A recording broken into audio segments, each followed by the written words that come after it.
All right, and welcome to another session. If you caught our last session, we did talk about patience. Having patience with children, and just how children can oftentimes see the world in a much more, I guess, beautiful way. And there really is a lot that we can learn from children, especially as we are patient and try to put ourselves in their shoes. But today we wanted to talk about I guess, keeping on the subject of patience, but shifting gears a little bit and moving on to, as Dad, you mentioned before we start recording, kind of a hot topic, and that is having patience with your spouse. Now, this is going. I think this is going to be a very interesting conversation because when it comes to having patience with your spouse, well, when you get married, it's very interesting because there are two people who, whether you get married when you're 20, when you're 40, you have years of experiences and years of doing things differently, and then you come together, and that in and of itself is going to create opportunities for patience. And so, Dad, let's talk about this. How can we develop, I guess, patience with our spouse? Because that's something that we're all going to need. No matter how wonderful your marriage is, patience is going to be required. That's right. Patience is really one of the most important virtues that we can cultivate. Whether we like it or not, as you mentioned before, we are put in position where we are forced to exercise patience. Now, one of the core reasons we lose our patience is because we probably are like a general attitude of gratitude. No? Gratitude is something that we embed. No? We create some circuitries and memories in the brain. So when it comes to our spouses, you can marry, and there's a term for that romantic, position of attraction. No, you like this person, you like what she does, and the way how she talks to you, and everything else sounds wonderful. No, and the body produces enough serotonin, dopamine, oxytocin. Eventually, you say, "This is it. No, this is the person I want to live for the rest of my life." And it's and you commit to marry her or him.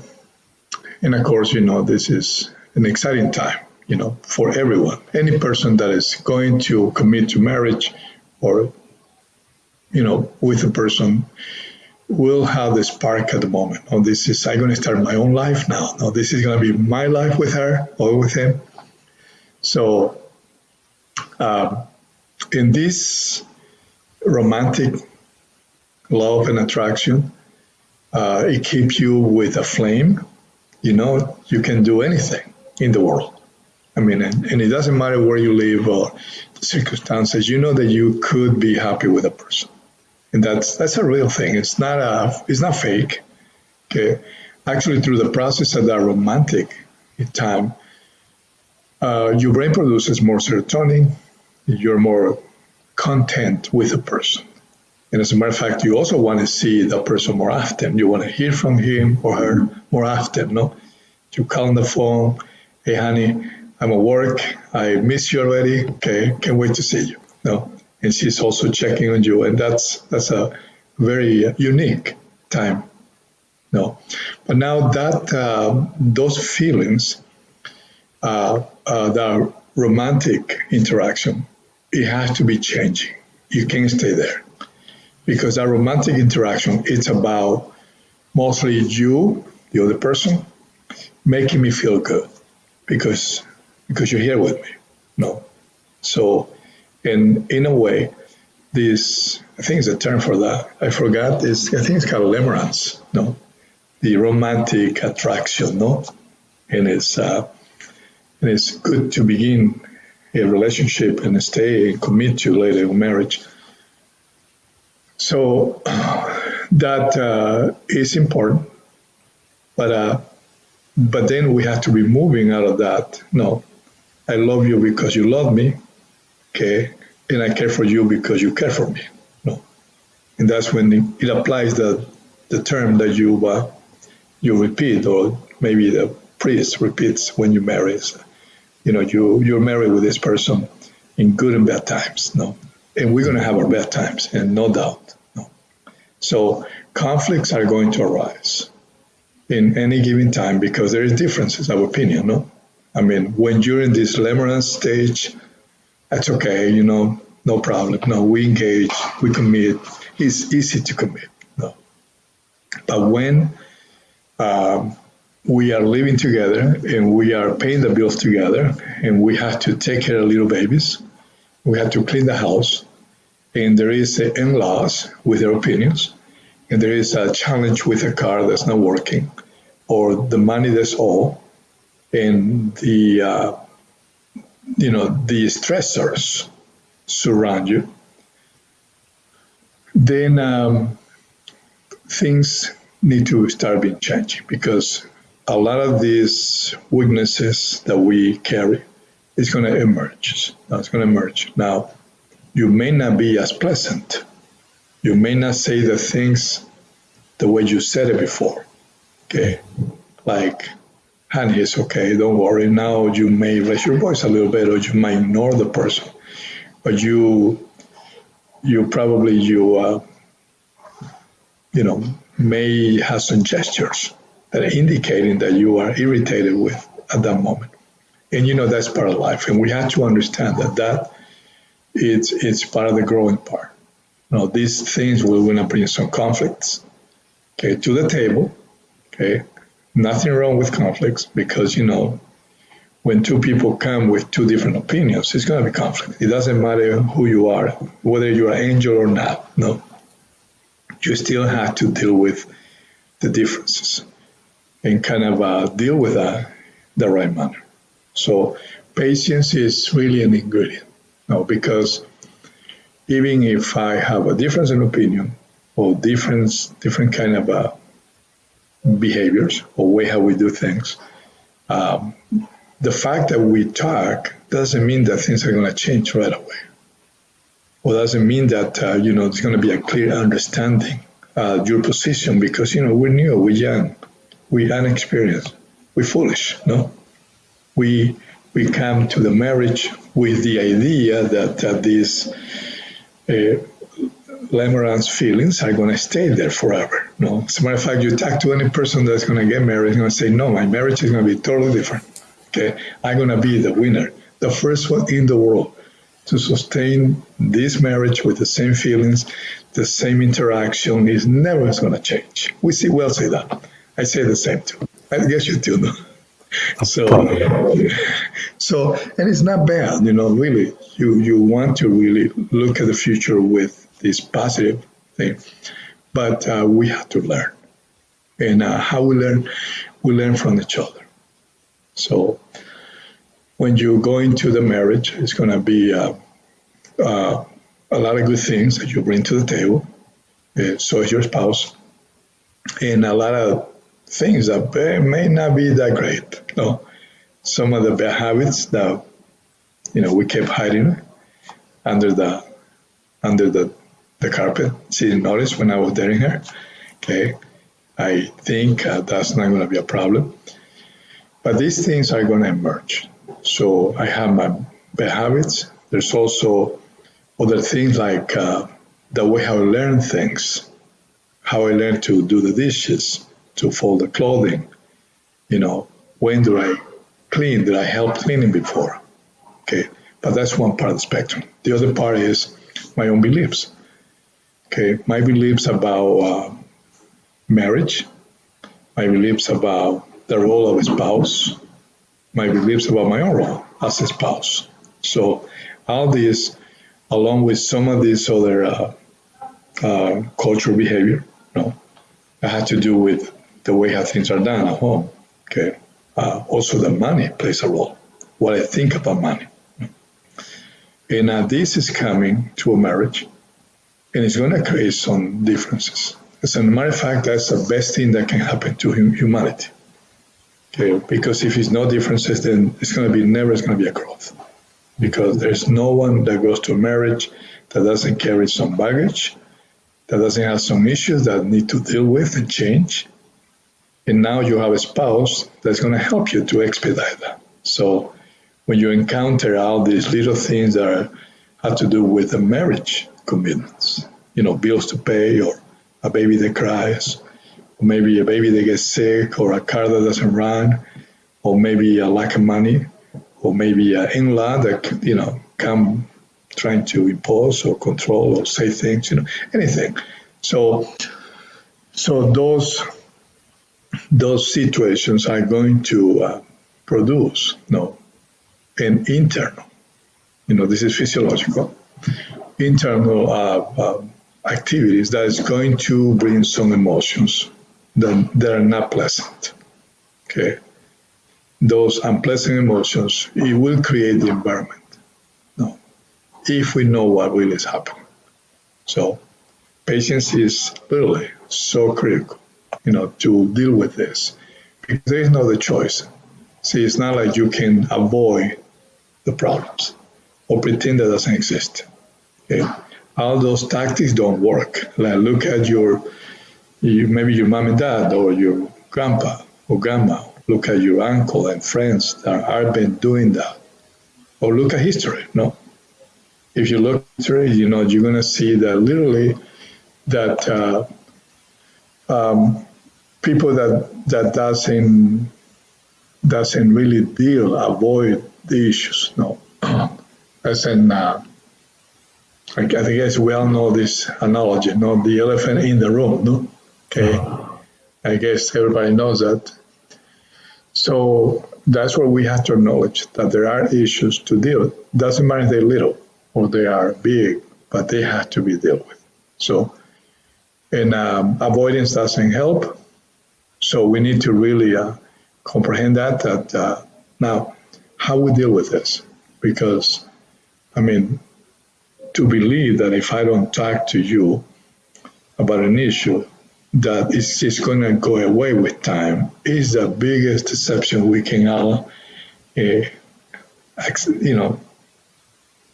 that my problem is going to go away with my spouse if I don't talk about it. And most people don't talk about it because they feel that if they talk about it, it's going to be a problem. Okay, and then I must not discuss about this because I don't want the problem. No, and of course, from a point of view, that's kind of look like a smart way to deal with them, but that's not the problem. The problem, the reason we're doing that is because we don't know how to deal with the problem, because we saw the way how the problem were being dealt when we were kids. We saw the kitchen table, okay, with mom and dad, okay. Maybe could be, a situation varies between family and family, but in some families, there are one spouse that actually takes a position having control over, or manipulating. There are some spouses that they don't know how to say no, or some that they don't know how to take no.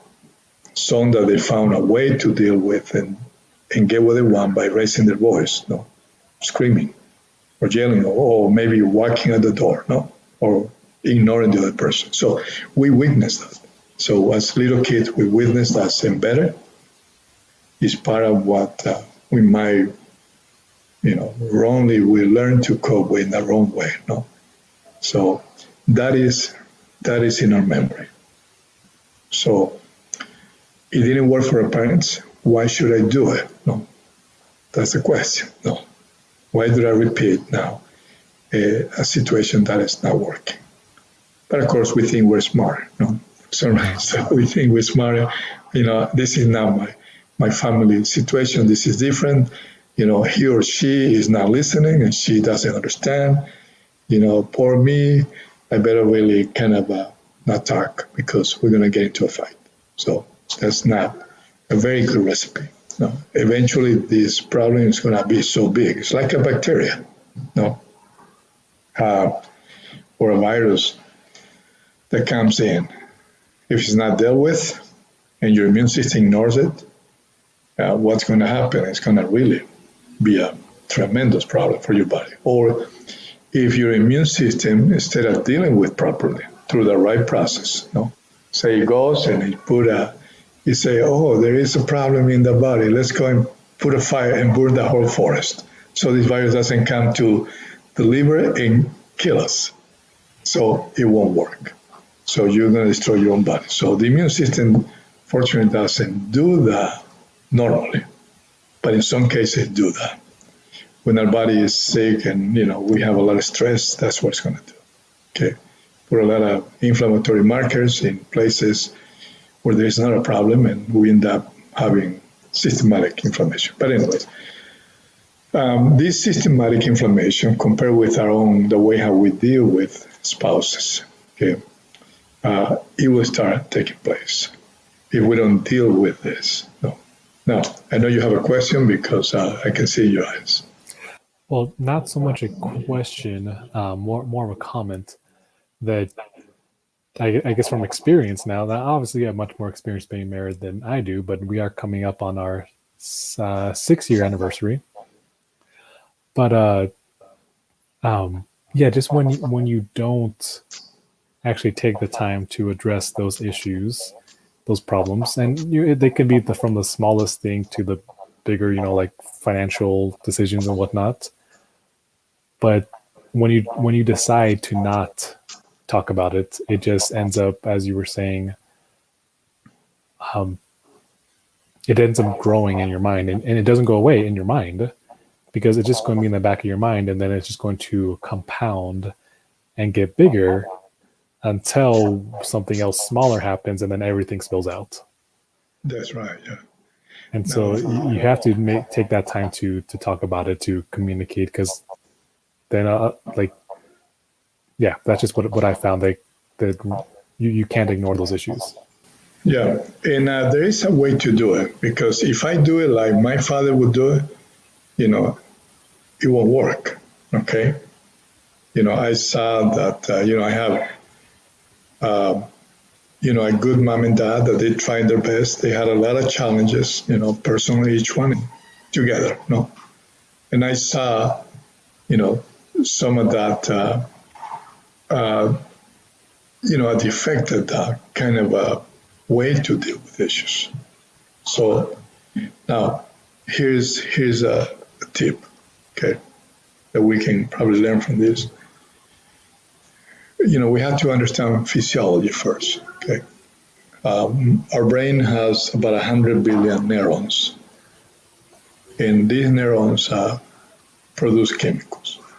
Chemicals, they come as a response to the environment, which it can be what the spouse said, what she cooked, everything that's happening outside me. What the baby said, what the baby didn't say, and everything we record. So these stimuli that come from the outside world are going to have an impact on our physiology. And of course, then after that, we have to arrange what do that means. Okay, so whatever happens in the external world is not going to determine anything until when I decide what that means.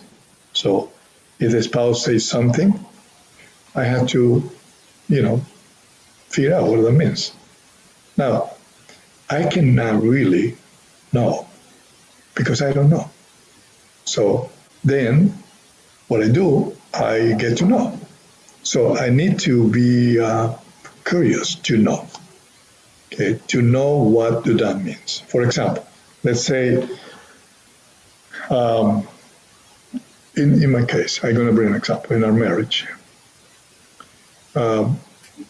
I do dishes differently than my spouse do.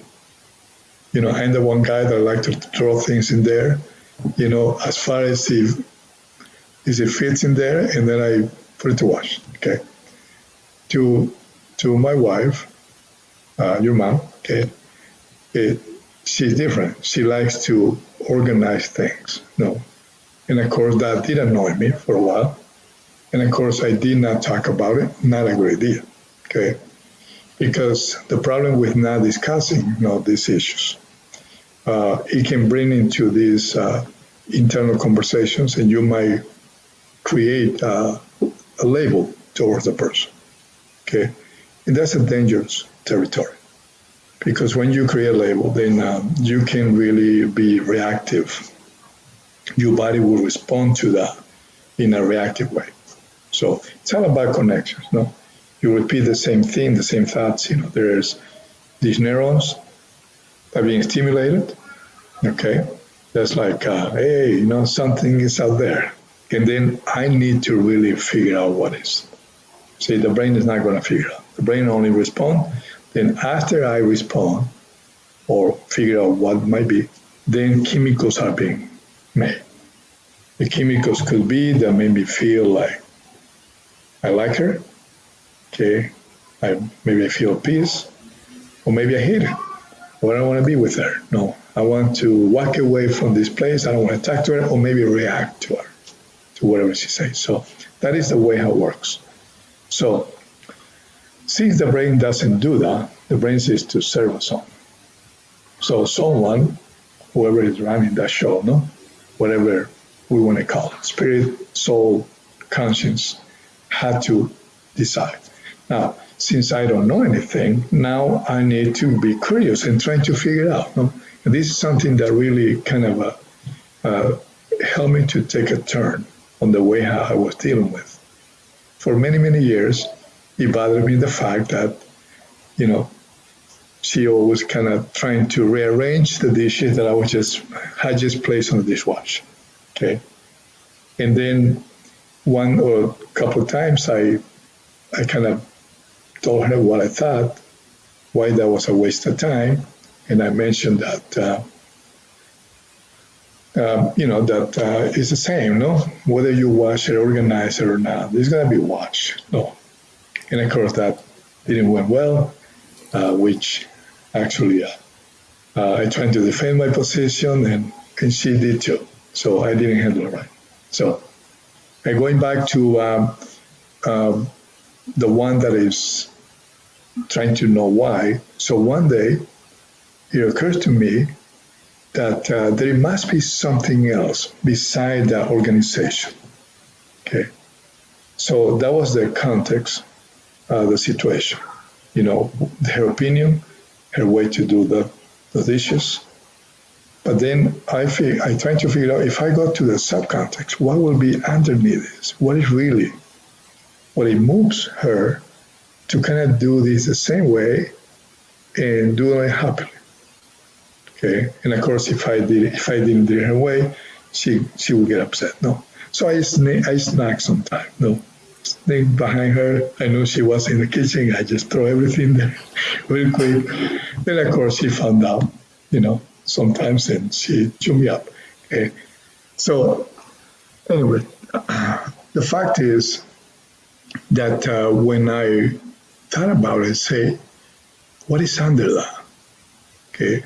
In my understanding, a neurobiologist in biology and the brain is that, their memories are everything in the mind. See, the brain is the vessel, that has the neurons and it has all these connections and chemicals are produced when there's a stimulation. And then there is memories, and some of those memories become, what you do and how you behave, or you react or not react, or whatever. No? So I thought, why she firmly defend that, to have the dishes that way. So I thought there's something else. There is something else, because I don't think it's anything better than me. No. Why she's willing to fight me about something? Okay, I'm just kidding. No.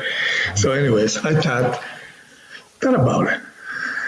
And then I decided to start trying to discover what was that. So one day I did things different this time. Okay, we're doing dishes and she's again organizing. And of course, because I had created this label already, I had the reactive, tendency to kind of have my conversation. Why she's doing this again, no? But then I put a step back. No, a step back. Okay, I know that I need to be patient to do this. So I started asking questions, but it was sincere. I know I had to be sincere. But you cannot do this unless you step back, because if you kind of go with the reaction, it won't work. Okay, eventually you're gonna say the wrong things. and she's gonna not want to talk to you anymore, or maybe dismiss you, or maybe fight you back. So I did that, and I asked questions, and I say, tell me about this, putting the dishes this way. What that means to you? And then she kind of stopped for a second and said, never thought about it, but I think it has to do with relationships. And I said, tell me, what are your dreams behind this? Because always dreams in anything we do, okay, whether it's some habitual tradition or anything else. So I started asking questions, and she told me, this is about grandpa. And then she started telling me about her grandpa. And then I asked more questions. I keep asking questions about grandpa. And she told me about the emotional connection with grandpa. And then I noticed that it was dear to her. She had told me before about grandpa, and I listened, but I did not continue trying to need the information. And this time it was different. So I learned that it was the love for grandpa.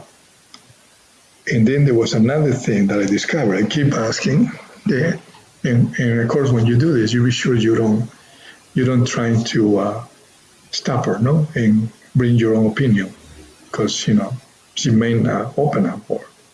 Okay. And then I say, well, another thing I noticed is that you organize the plates this way, the dishes this way, the cups this way, once you put it away. And say, what is that? And then she told me, it is like if I'm playing. Okay. And then I asked her, and it brought more conversation. That way she tells me that's what I always dream as a little kid. So now I understood why she was so much important was for her, the dishes in that order, and the plates in a place, in the care. It was about the history of aspirations. It was connections too. And then I keep digging, and this didn't happen one day, but I just keep organizing, and I start organizing my head, okay? Because I had it totally wrong. Over many years, I have created connections, based only on what I saw on the surface. And I didn't see the things that were under.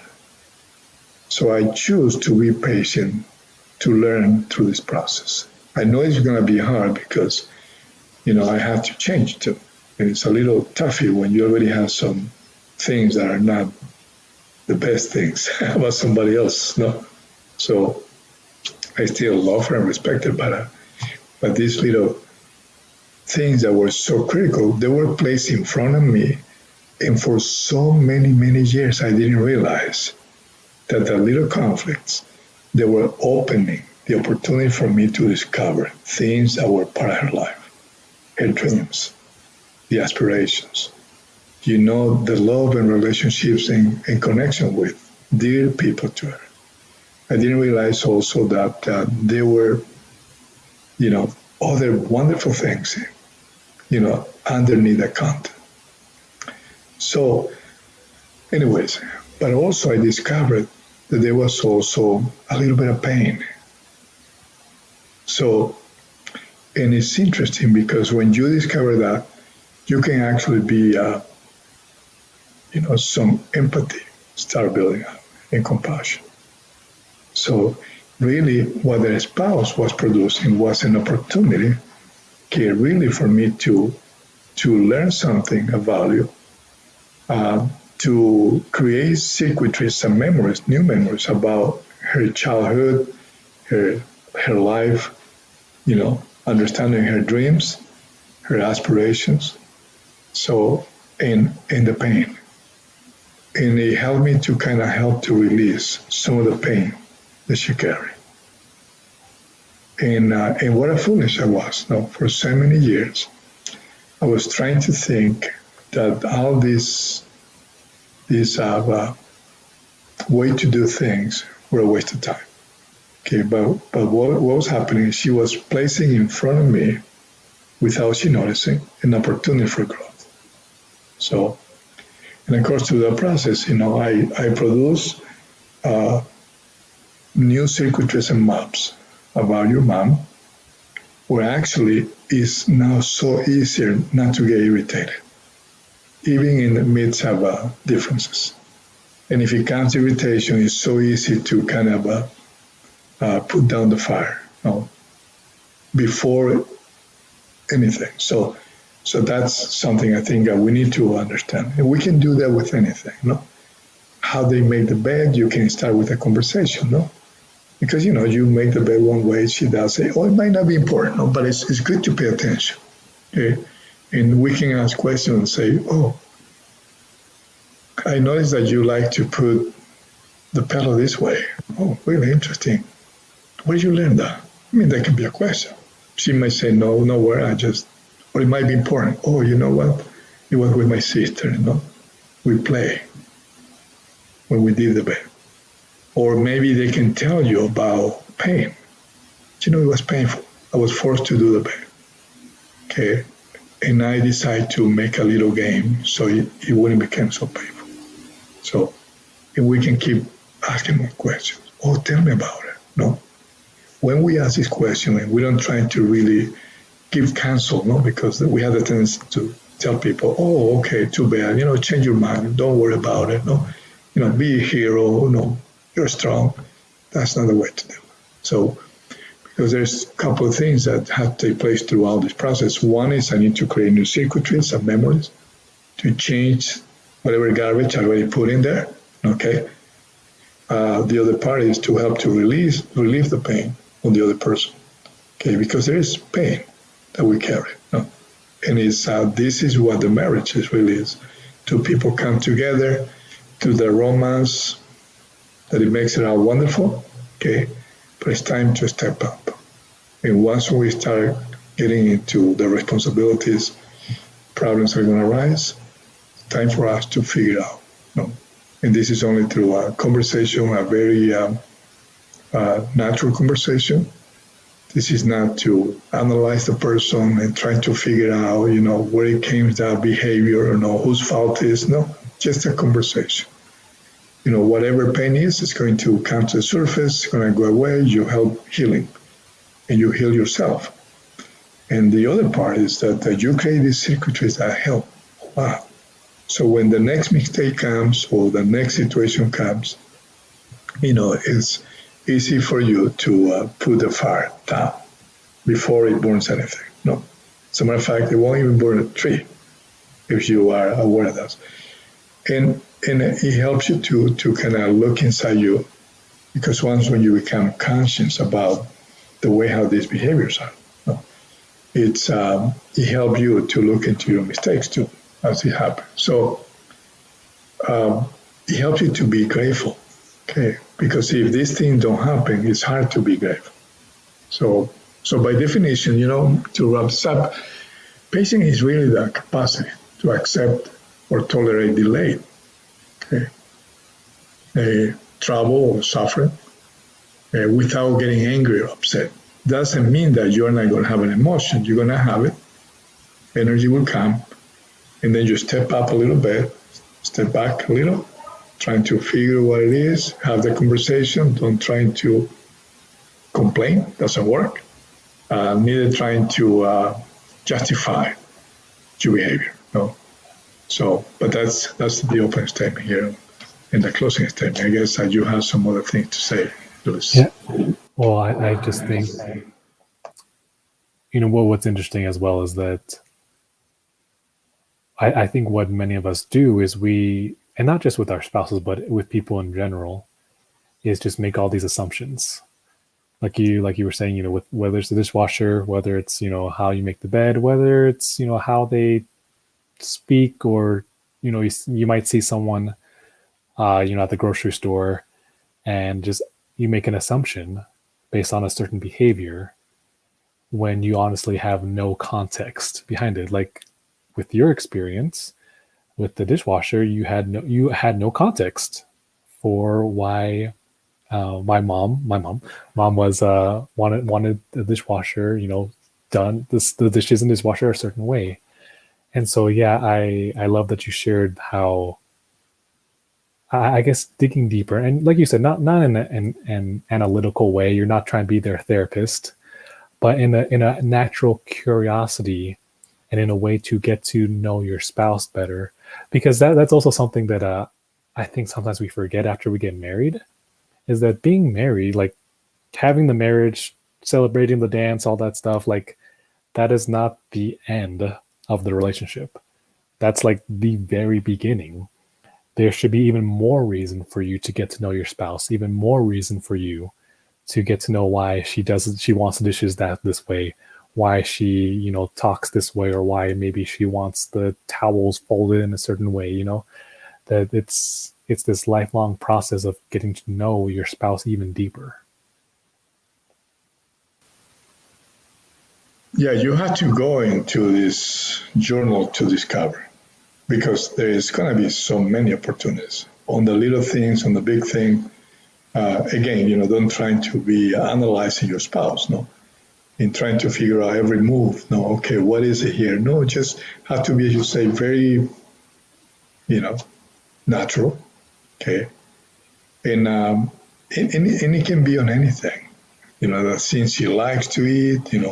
The kind of color she likes. You can be very curious. I noticed that you, for example, you can say, notice that you like this color.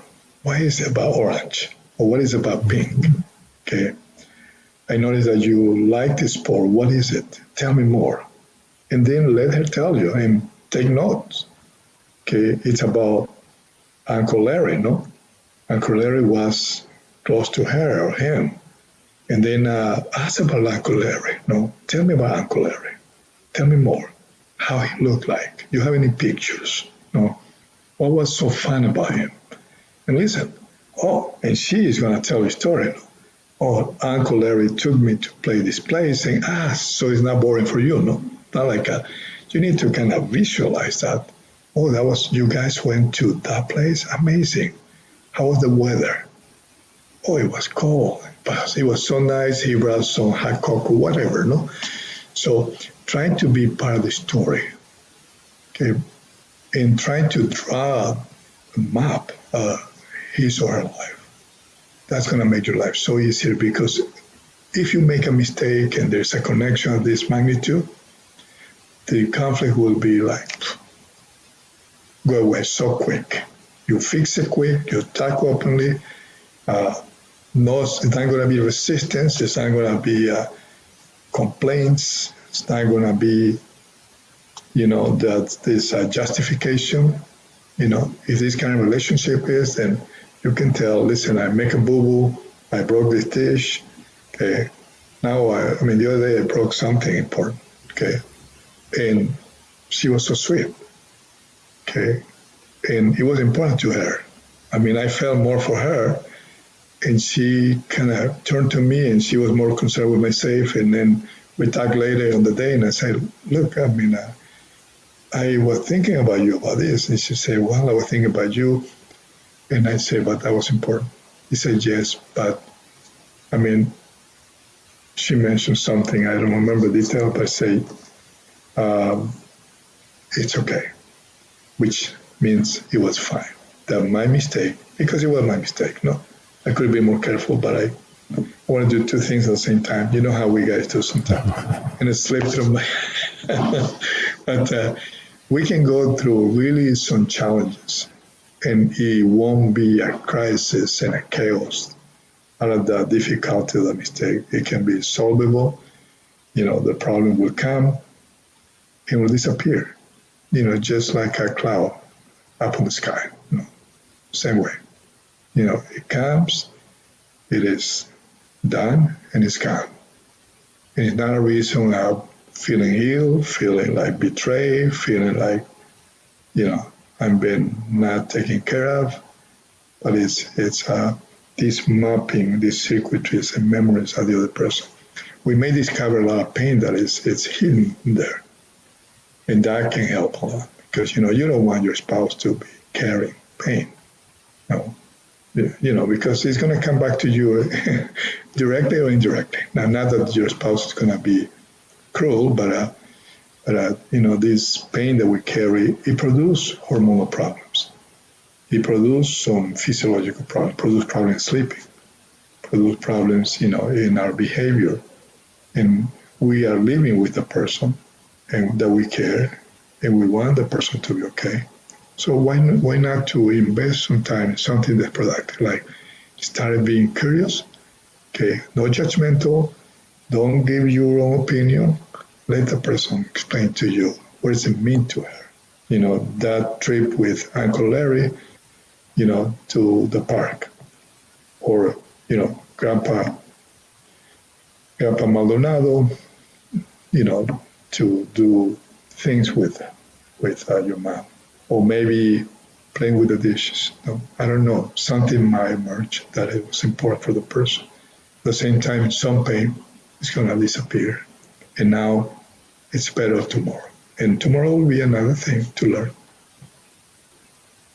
Awesome. Thank you for all your time, Ulysses. Yeah. And I guess one last thought, and then we'll wrap up and get out of here. But again, going back to that whole, when you get married, it's really the beginning. A good marriage, a happy marriage, that takes work. And that might be cliche to say, but it's true. Like it requires, like you said, the asking those questions. It requires, learning more about your spouse, and it's not just something that you can just what's the phrase? You can't just phone it in. That's the phrase. You can't phone in a marriage. You can't phone in caring for your spouse. You can't phone in, trying to understand him or her. Yeah, you have to be real. I mean, your mom just started some classes, and I'm so excited. Okay, she started taking classes additional to her nutritional career, because she's the support of what I do. And I'm excited. She's spending learning. She has so many things, and I can wait to really ask her more about it. Because I have to know, because it's important to her, it has to be important to me, even if I'm not inclined. She's quite good on recipes and putting nutrition together. Okay, that's not my expertise. Neither I'm good at it, neither I enjoy it. But since it's her thing, I really have to pay some attention. And I don't really need to know, how the recipe goes together, but I can really try to understand why, she's so much, engaged in a journey to that. And that will bring excitement to my life, and I can increase, my connection with her. So let's do all this and start doing it regardless of where you are. If everybody that's listening, if it's difficult now, if it's chaos at home, if you have been unable to really deal with conflict, or there is some toxic communication between you and your spouse, you still can do this. Just do it slowly with the little things and start incrementing.